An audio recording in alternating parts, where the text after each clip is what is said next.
Don't forget, you can reach the latest episode of Potomac Watch anytime. Just ask your smart speaker, play the Opinion Potomac Watch podcast. That is, play the Opinion Potomac Watch podcast.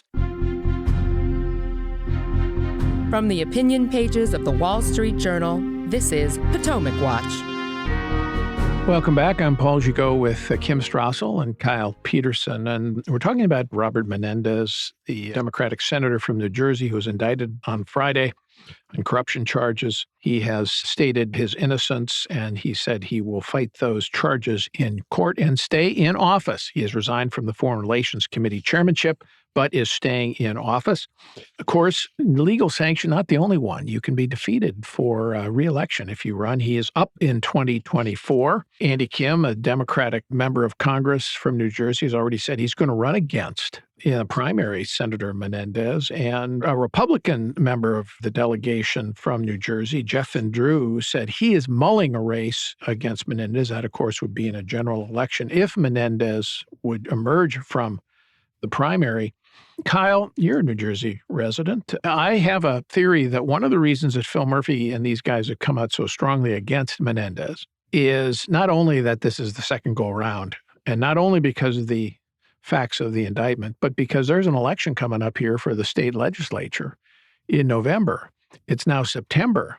And if this indictment and how Democrats react to it would color the race for the legislature, could help Republicans gain some seats. Right. I think they're worried about how the politics of this will play if these allegations and his response to them becomes the major political news issue in the state of New Jersey.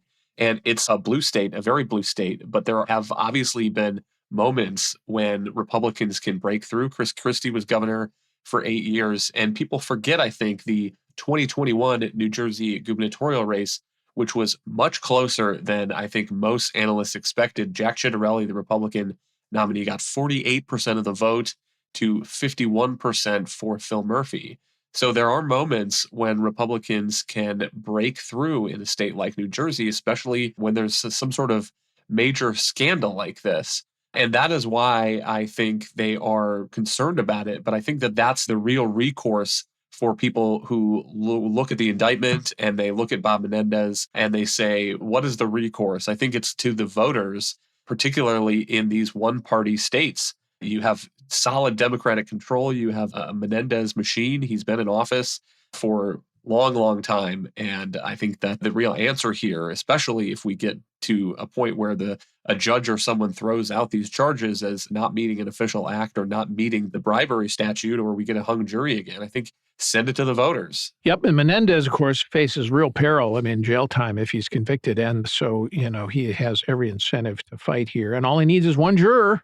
The Justice Department needs a unanimous verdict. All right. We will watch that closely. Let's turn to the two new polls that are really jolting Democrats since they appeared over the weekend. ABC Washington Post poll is the worst news for President Biden. His job approval is only 37% overall, 30% on the economy, 23% on immigration, 23% on immigration.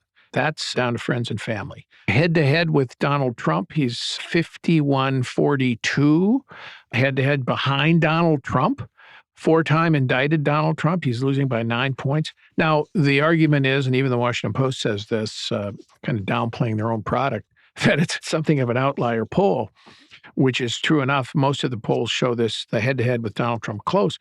But even in the NBC poll that came out on the weekend, 40% job approval overall for the president. Against Trump, it's 46-46. And even more ominous for the president, large majorities of Democrats in both polls say they would prefer someone else to run other than Biden for the next term. They say he's too old and too incapable of doing the job as president. Now, Kim, this is not September 2024. It's September 2023. We have a year to go.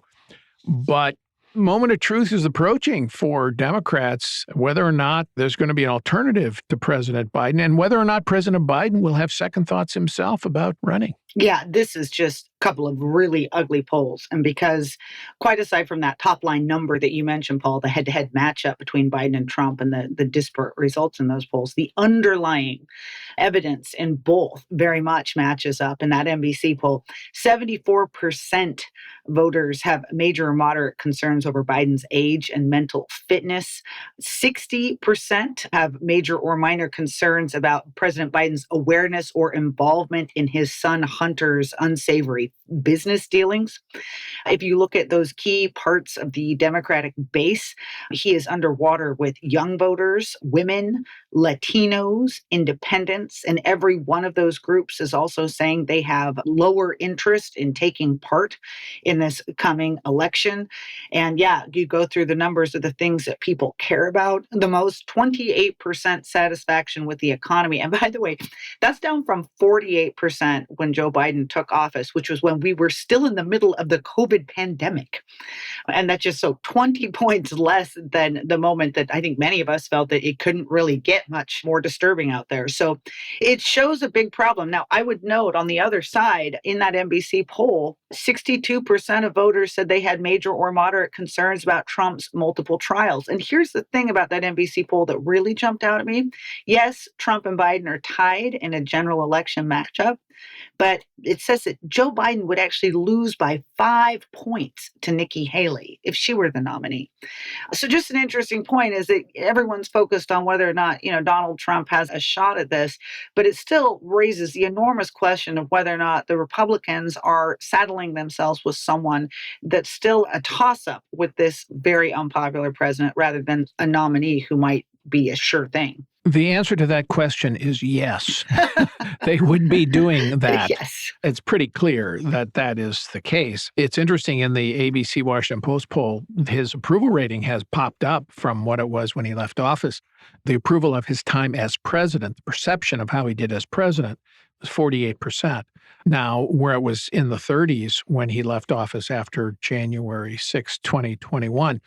So he's had some kind of recovery, but yet he's still, even against a president that voters are clearly in the polls saying they do not want to run again, do not like the job he's done. Donald Trump, a former president, is nonetheless neck and neck. Right. We have this prisoner's dilemma sort of dynamic going on where the best Democratic strategy would be to nominate somebody other than Joe Biden, and the best Republican strategy would be to nominate somebody other than Donald Trump. And yet they both seem intent on doing that. Who are the prisoners here, Kyle? Are we the prisoners?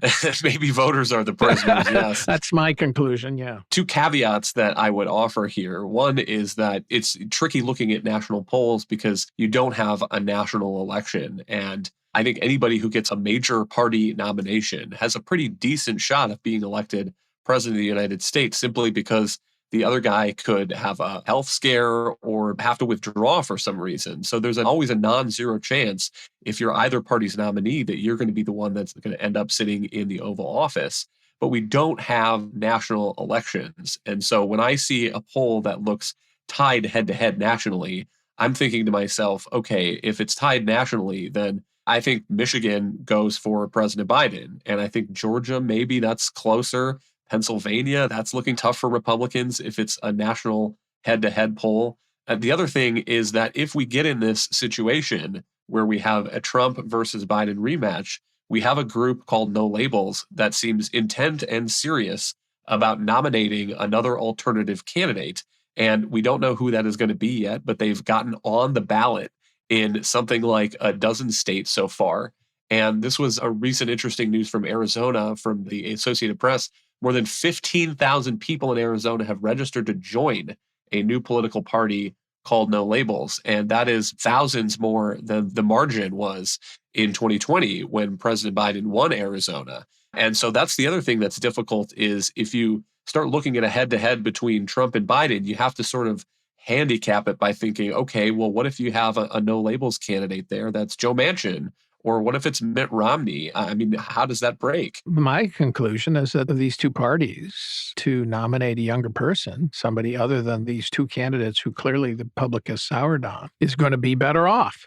They're going to have the advantage of age. They're going to have the advantage of a fresh voice, assuming the person they nominate is capable. And it's interesting, Kim. So far, no serious Democrats are taking on Joe Biden. One, Representative Dean Phillips, a Minnesota congressman, says he is now going to consider a race against President Biden in the primaries because he's talked to governors who he would encourage to run, but they're all saying, nope, not me, not going to do it. So I don't think Dean Phillips is going to take the party by storm. But unlike Robert Kennedy Jr. Or Marianne Williamson, who are running against President Biden, he's at least a serious person.